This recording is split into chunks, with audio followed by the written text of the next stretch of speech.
네, 안녕하세요. 로열로더 투자전략가 로로쌤입니다. 자, 2019년 6월 10일 월요일 퇴근길 시황 시작하도록 하겠습니다. 자, 먼저 가장 큰 소식은 미국과 멕시코 무역 합의 부분이죠. 뭐 이게 무역 합의인지 뭔지 모르겠어요. 정확하게는 불법 이민자 합의 같은 경우죠. 그래서 트럼프 대통령 공약 중 하나가 멕시코에다가 아예 장벽을 쌓겠다라고 하죠. 장벽을 쌓아서 이제 뭐 불법 이민자 못 넘어오게 하겠다. 이것 때문에 예산안 통과에서도 뭐 진통 겪고 그랬었잖아요. 근데 요 부분에 대한 대책이 합의가 됐다. 그래서 무역 합의라는 말도 좀 애매한 것 같아요. 그래서 일단 관세가 무기한 연기됐어요. 요 부분에 대해서 멕시코랑 잘 지켜지면은 요거는 뭐 관세 일은 없었던 걸로 하자라는 형식으로 합의가 됐다. 그래서 뭐 합의 내용을 뭐 이행하지 않을 경우에 뭐 추가 조치를 하겠다라고 하죠. 그러니까 요거는 다행인 거다. 뭐가 다행인지는 좀 이따 얘기해 드리고요. 기존에도 언급 드렸었는데 좀 이따 잠시 후에 다시 알아보고, 금리 인하에 대한 기대감이 솔솔 풍기고 있다. 이게 미국에서 나올 수 있는 현재 하락을 방어해주는, 상승이라고 하기엔 애매해요. 하락을 방어해주는, 이제 막아주는 거죠. 그래서 바운딩 정도, 리바운딩 정도는 나와도 뭐 추가적인 상승을 기대하기는 좀 애매한 것 같아요. 그래서 요 하락을 막아주는, 작년 같은 경우에는 이렇게 말씀드렸을 거예요. 제가 2018년 말 같은 경우에는 미중 무역전쟁 합의에 대해서는 당장은 어렵기 때문에 미국이 2019년에는 금리 인상을 안 하겠다, 인상을 안 하기만 해도 좋다라고 말씀드렸는데, 이 부분에 대해서 다시 한번 설명해 드릴게요. 그리고 선물 옵션 만기일이 이제 3일 남았어요. 수급 변화 확인해 봐야겠죠. 다시 한번 변화된 게 있는지 확인해 드릴게요. 중요한 변화가 있긴 했습니다. 자, 다우지수 같은 경우 금요일에 뭐 이게 뭐 그런 거죠. 약간의 안도랠리.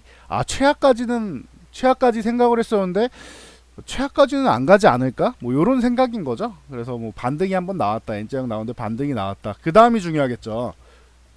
다시 내려와서 요 구간, 뭐 25,000 뭐 200포인트 부근, 요 구간은 다시는 이탈하지 않는 게 좋고, 제일 좋은 건 요 21선 위쪽에서 움직이는 게 제일 좋은 거죠. 네. 여러분들이 지금 하도 최근에 안 좋은 소식만 나오니까 잊고 있을 수 있는데, 6월 10일이에요 지금.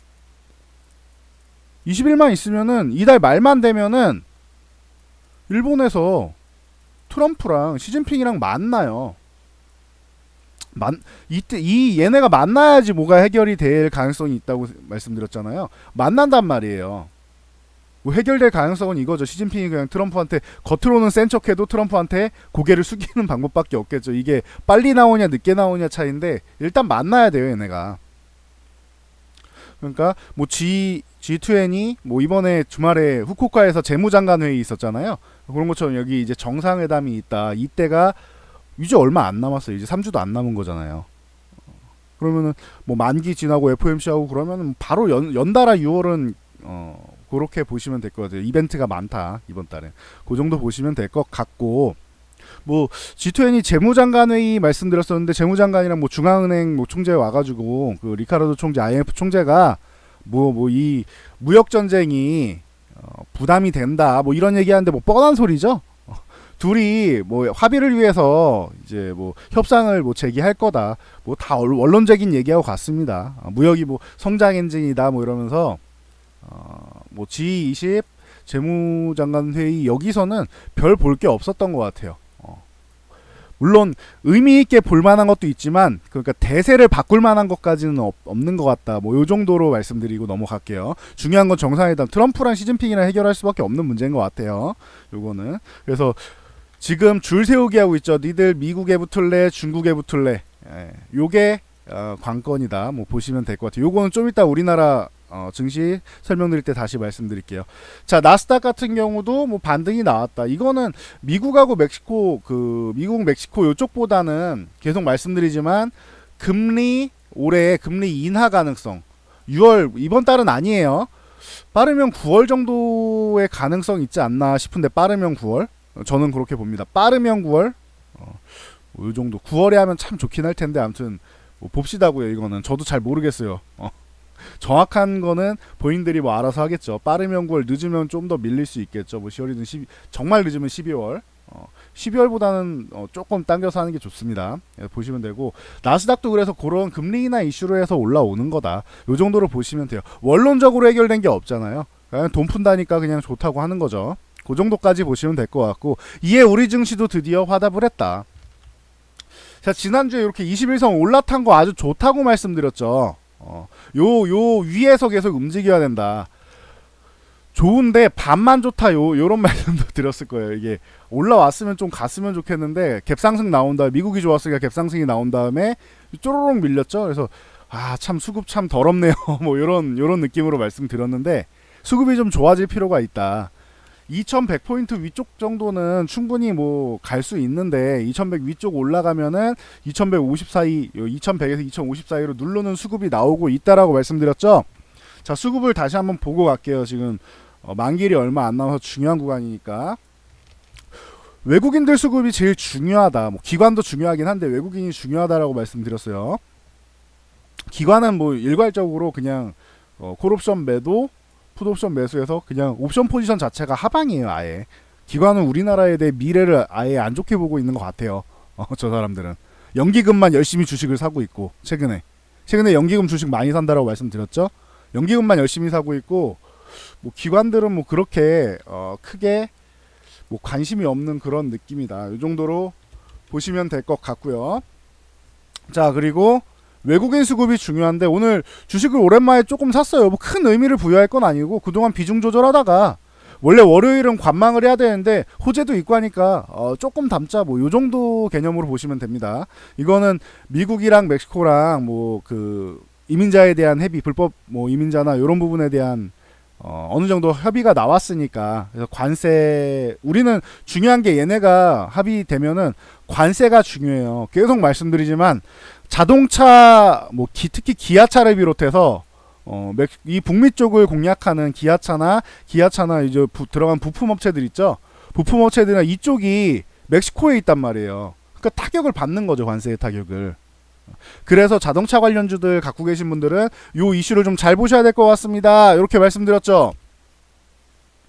그래서 오늘 좀 이따 설명드릴 건데, 자동차 관련주, 뭐 부품주들이 좀 좋았다, 요런 거 보시면 될 것 같고, 코스닥은 뭐 코스피 샀으니까 뭐 이 정도로 넘어가고요. 개인이 열심히 샀는데, 코스닥은 외국인이 주도하는 시장까지는 아니에요. 그러니까 뭐 그 정도 보시면 될 것 같고, 자, 선물을 한 4천 계약 정도 샀다, 매수했다. 이거는 양호한 거죠. 양호. 외국인들이 선물 매도량이 많았는데 그 매도한 부분을 조금 일부 아주 큰 물량까지 일부가 청산 나오는 것도 의미가 있다. 유의미한 상황이다 보시면 될 것 같고, 그리고 옵션 동향도 아주 좋아요. 그러니까 오늘 코스피 선물 옵션 동향만 보면은 이거는 아주 좋은 상황인 거죠. 콜옵션 같은 경우도 위쪽을 막아놓고 있다, 매도가 너무 많습니다, 이거를 매수로 해서 풀어줘야 된다라고 했는데 오늘 조금 풀어줬어요, 위에를. 그리고 아래 하방 포지션 같은 경우에는 일부 청산이 좀 나왔고, 이렇게 보시면 되는데, 요거에 대해서 다시 한번 포지션을 들고 와서 설명을 드려볼게요. 자, 기존의 누적에 요게 추정치라고 해서 요거 유의해서 참조하세요. 추정치입니다. 요게 뭐 키움 뭐 대신 등등 대부분 하나씩 이 포지션 보는 게 있는데요. 없는 업체도 있습니다. 대부분 HTS에 있는데, 이거는 정확한 건 아니에요. 정확한 건 아예 밝히지 않고 있어서 추정치밖에 없다 해서 요거는 이제 매수한 수량하고 금액하고 뭐 요런 뭐 당일 거래량 뭐 이런 거를 다 해가지고 추정치가 나오는 거다. 근월물 차월물 해서 나온다 해서 보시면 될 것 같고요. 자, 지금 중요한 건 요 구간이라고 보시면 돼요. 제가 2100포인트 구간에서 뭐 2100 위쪽 이쪽을 막아놨다라고 했는데, 이게 대충 그 정도예요. 2130포인트는 못 넘어간다, 이런 개념으로 보시면 돼요. 이해하시겠어요? 쉽게 설명드린 거예요. 콜옵션 매도 위에를 막아놨다라는 게 2100포인트에서 2130포인트, 2130포인트가 중요하다고 계속 말씀드렸죠. 여기 선 계속 그려드리고 있잖아요. 그거는 뭐 중요한 구간이다라고 말씀드렸잖아요. 2130포인트 여기를 회복을 해야지 우리나라가 지금 뭐 약세를 좀 탈피했다라고 할 수 있는데, 여기를 아직까지 막아놓고 있는 거예요, 수급상. 이해하셨죠?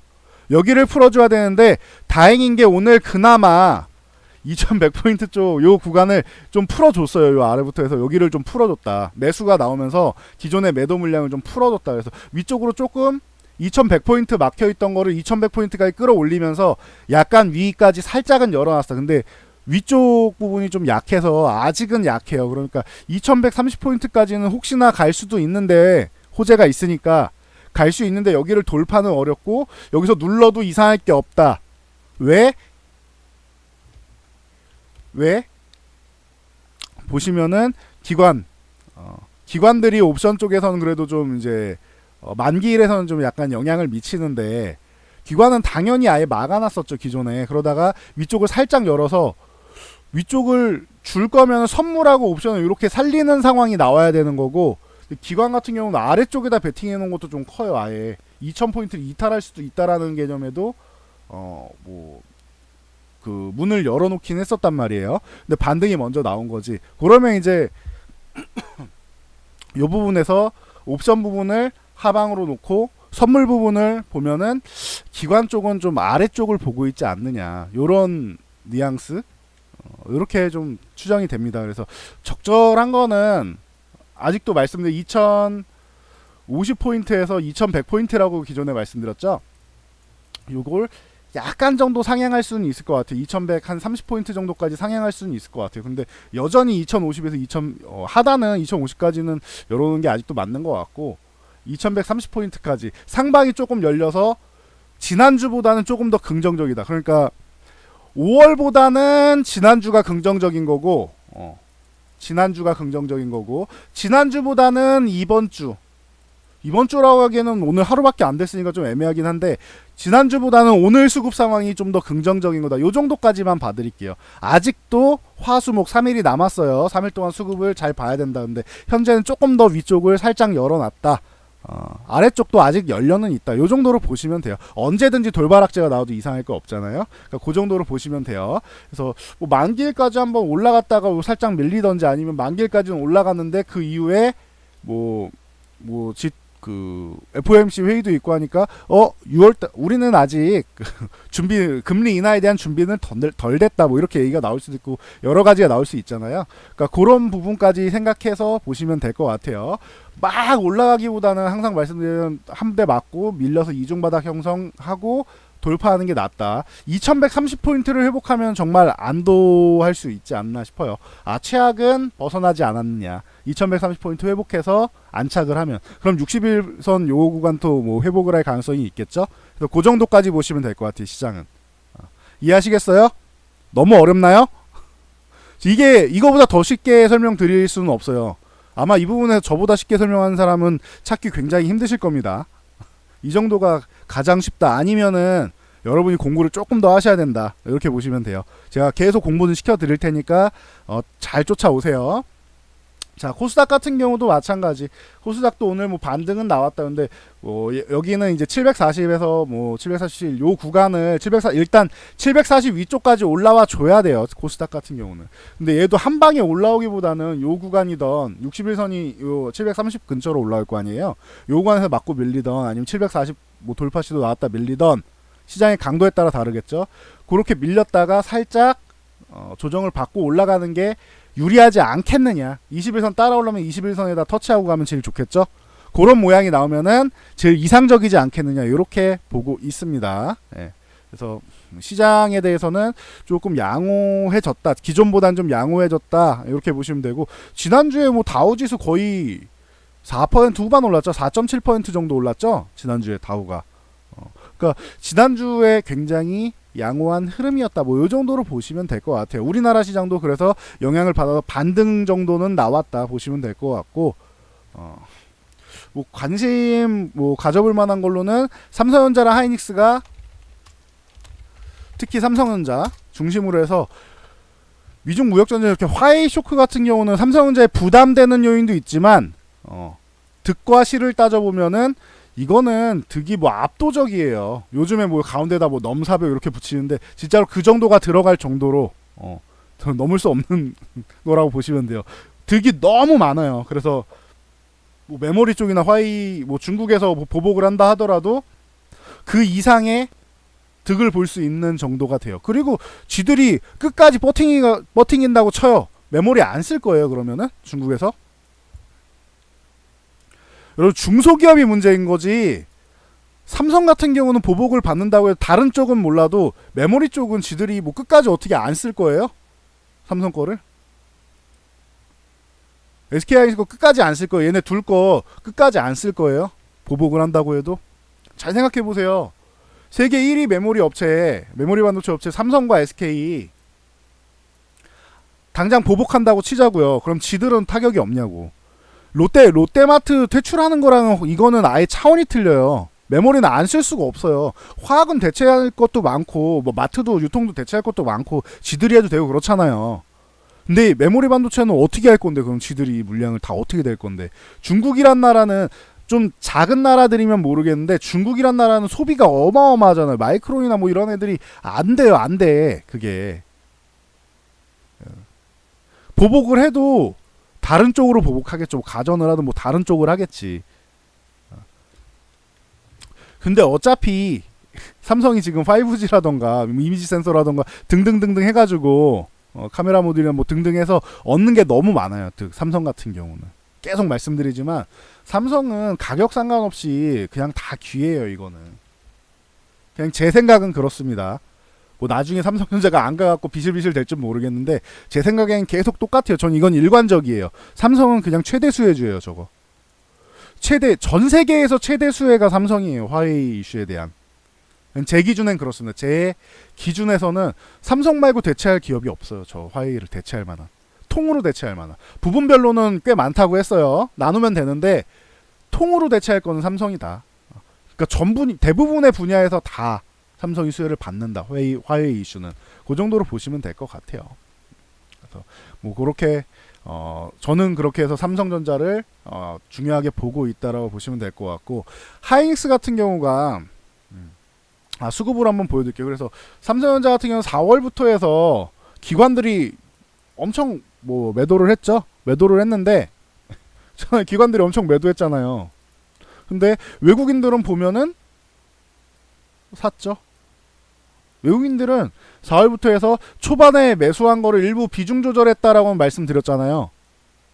근데 다시 샀어요. 삼성은 이 타격이 있어도 일부 타격이고 수혜받는 게 더 크다. 중장기적으로 워낙 좋다. 지금도 미국에서도 계속 화웨이 대체로 삼성 얘기가 계속 나오고 있잖아요. 그러니까 이 중요한 거는 이거라고 했어요. 우리가 강자가 아니잖아요. 나라가 삼성이 약한 게 아니라 나라가 약하잖아요.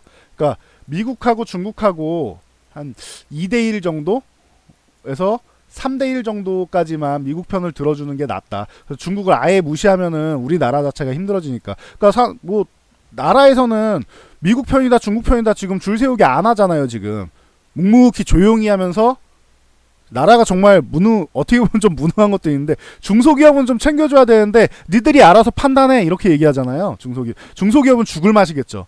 그러니까 중소기업들 주가가 조금 어려운 거예요. 기술주들 주가가 지금은. 이해하시겠어요? 중소기업은 좀 어렵다. 근데 삼성이 뭐 데리고 가서 살려줘야지 뭐 어떻게 하겠어. 그러려고 삼성 저렇게 키워놓은 거잖아요. 국가에서도 키워준 거잖아요. 이거는.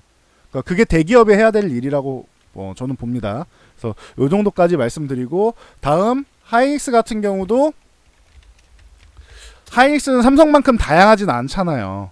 그러다 보니까 하이닉스는 조금 우려감은 있어서 외국인들이 살짝 매수했던 거 좀 정리하고, 미국에도 뭐 반독점법 뭐 해가지고 기술주 부담되는 것도 있고 화웨이 관련돼서 뭐 보복하면 어떡하냐 이런 것도 있고 하니까 하이닉스는 조금 부담이 됐던 거야. 그래서 외국인들이 비중 조절 일부 했죠. 근데 웃기게 기관이 이런 건 좀 샀어요. 하이닉스는 좀 샀어요.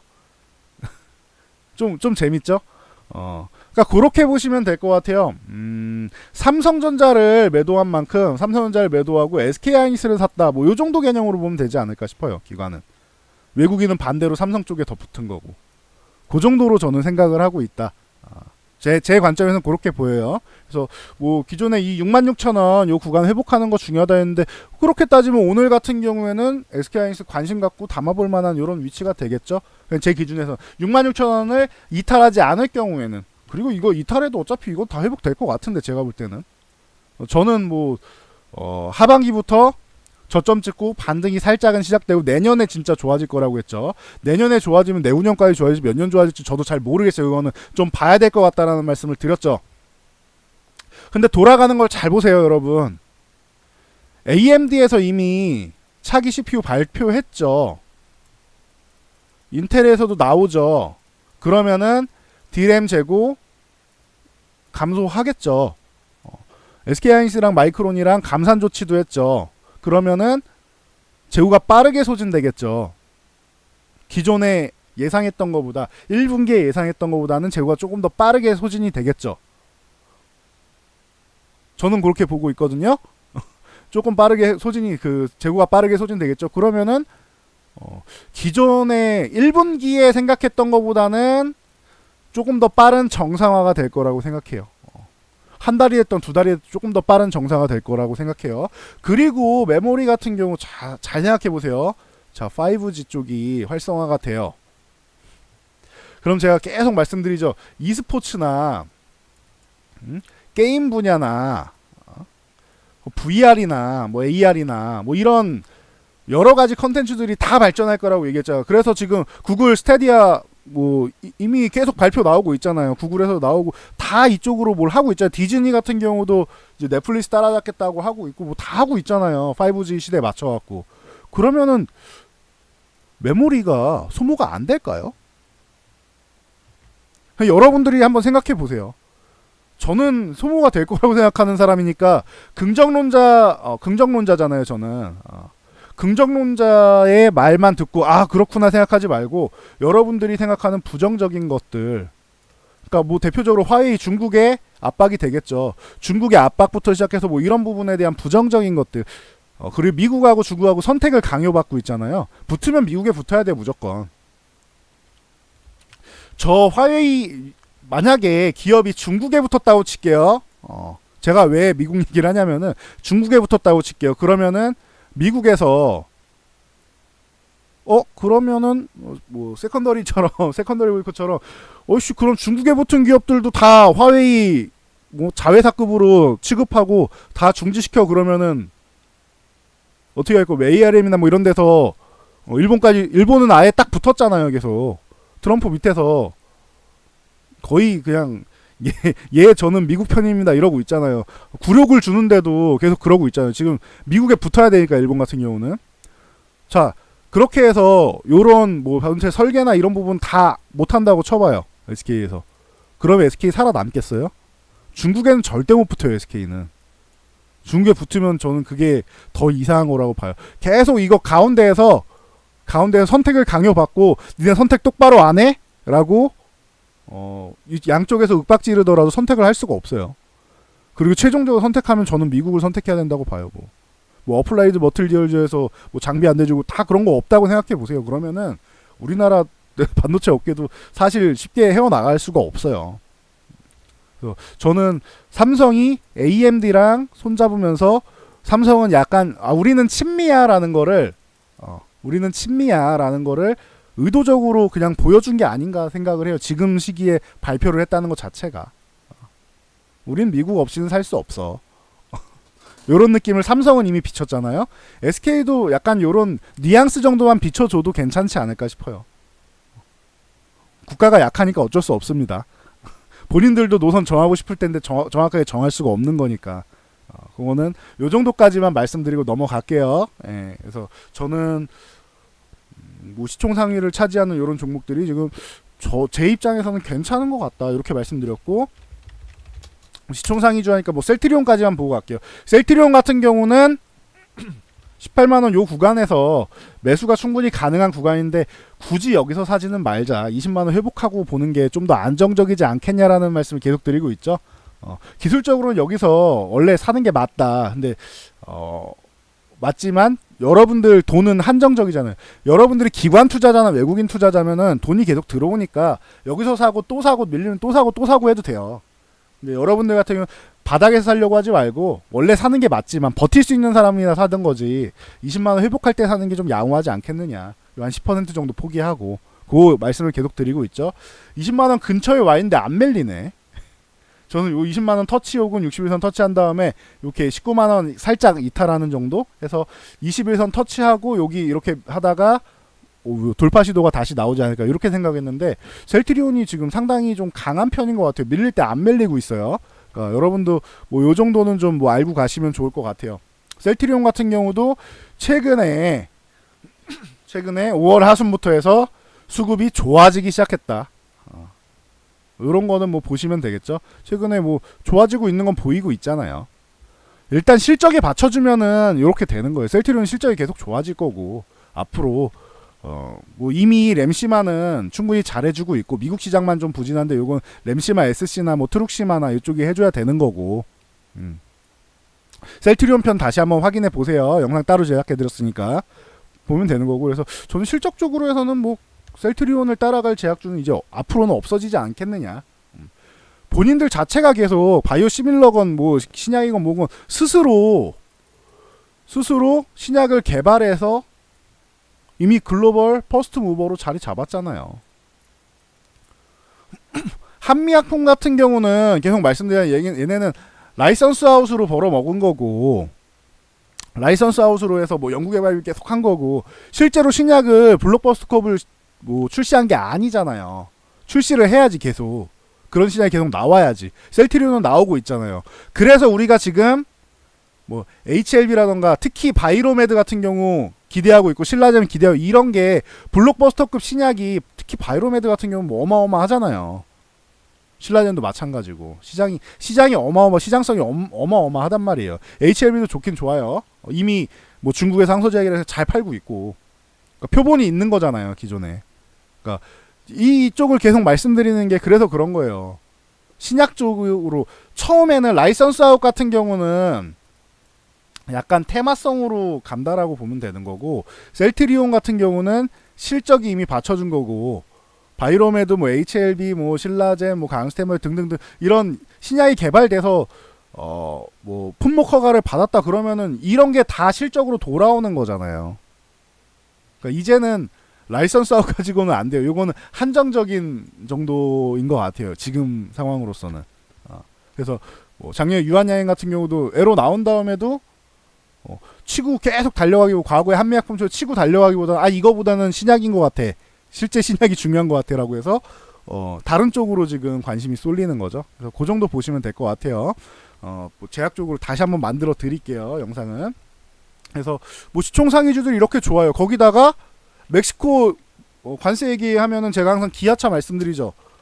현대차 먼저. 현대차 같은 경우도 당연히 뭐 영향력으로 좋긴 좋죠. 근데 뭐 국내 시장 개소세 영향력으로 이미 많이 올랐잖아요. 고점을 돌파해버렸어요. 이런 놈이 이 약하게 봤던 놈이 돌파했잖아요. 근데 기아차는 뭐 기존의 고점을 돌파했죠. 봄에 이미 돌파해 있는 상태죠. 잠깐 조정받고 다시 올라오는 거잖아요. 기아차가 그러니까 또 훨씬 강하다라고 1월부터 계속 말씀드렸죠. 기아차 차라리 기아차에서 노래를 불렀죠. 조금 뭐 올라온 척하면서 쉬어가기도 하고 했지만 결론적으로는 기아차가 좋은 게 맞잖아요.